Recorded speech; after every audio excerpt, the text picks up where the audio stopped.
Shalom, everyone, and welcome to Jerusalem. In the 1500s, there arose a great Kabbalist and rabbi known as the Arizal. His teachings were unparalleled for his time and even to this day.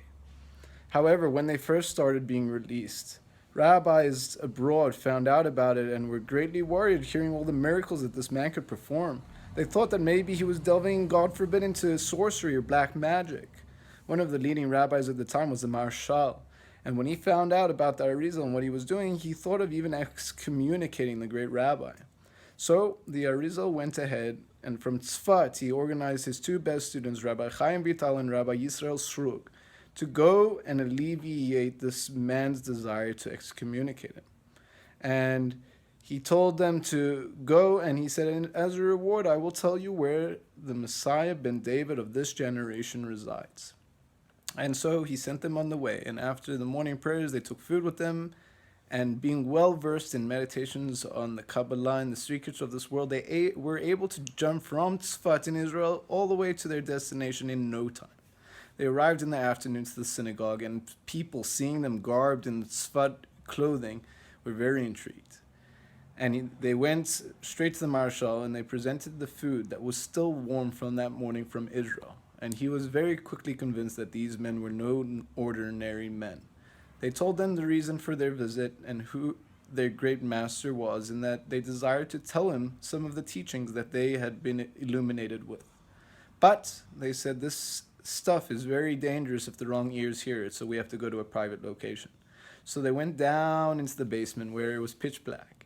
And as soon as they started revealing the great Kabbalistic teachings of their master, the Arizal, the entire room lit up.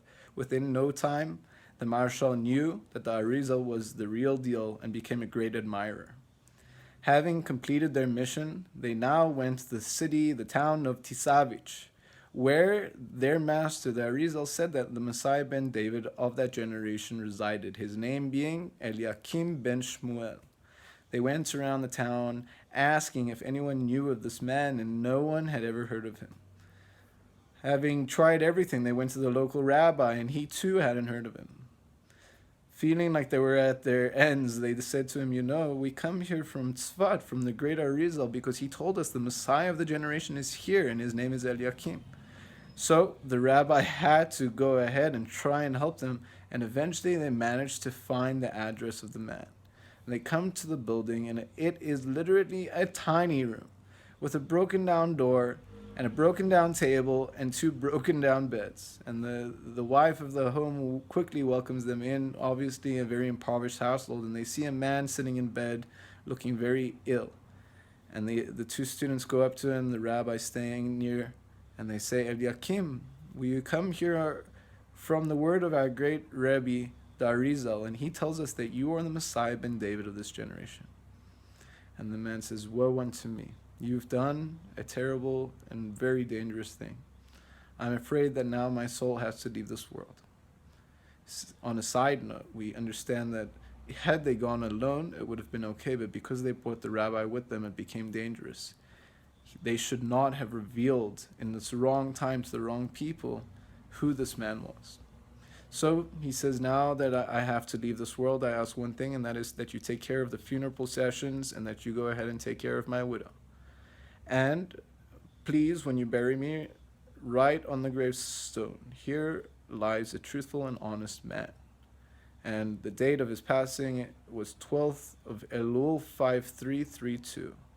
And years ago, when the story was first told, it is known that in this town of Tisavich, that gravestone still resides, of Eliakim ben Shmuel. So these men go after the passing to console the wife, and they ask her, "Did you have any idea that he was the Messiah?" And she said, "Honestly, no. We married very young, and he would be sick all the time, very ill. I had to do all the work. Come Friday, though, all of a sudden he would gain strength, and it was the entire room would lengthen, and we would have delicacies, and guests in distinguished garb would arrive from all over, learning Torah with my husband all night long.